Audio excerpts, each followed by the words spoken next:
இயேசுவோடு 12 சீடர்கள் இருந்தார்கள். 12வதாக வந்த யூதாசு இயேசுவை காட்டி கொடுத்தவர். இந்த காட்டி கொடுப்பது என்பது மிகவும் ஒரு பெரிய துரோக செயல்.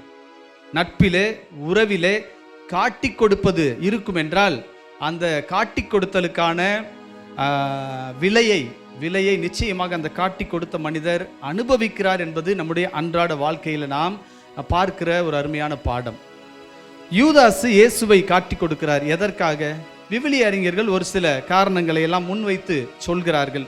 என்ன? ஒன்று, இயேசு அற்புதங்களையும் அதிசயங்களையும் செய்கிறார். அவரை பிடித்து அரசராக்க வேண்டும் என்று அந்த மக்கள் விரும்புகிறார்கள். எனவே இயேசுவை இன்னும் நிறைய அற்புதங்களையும் அதிசயங்களையும் செய்ய வைத்தால் அவர் அந்த இறையாட்சியை கொண்டு வந்து விடலாம் என்று இவர் நினைக்கிறார் என்று சுட்டி காட்டுகிறார்கள். ஆனாலும் கூட கடவுளுடைய விருப்பத்தை நிறைவேற்றுவதுதான் இயேசு இந்த உலகிலே வந்ததன் நோக்கம். அரசராக ஆவதற்கல்ல, மக்களை ஆள்வதற்காக அல்ல, மாறாக மக்களை அன்பினால் வழிநடத்த, மக்களை மன்னிக்க, மக்களை பாவத்திலிருந்து மீட்க, இப்படிப்பட்ட செயல்களை செய்யத்தான் இயேசு வந்தார். எனவே யூதாசினுடைய இந்த சிந்தனை கருத்து இயேசுவினுடைய கருத்திலிருந்து முற்றிலுமாக முரண்பட்டதாக இருக்கிறது.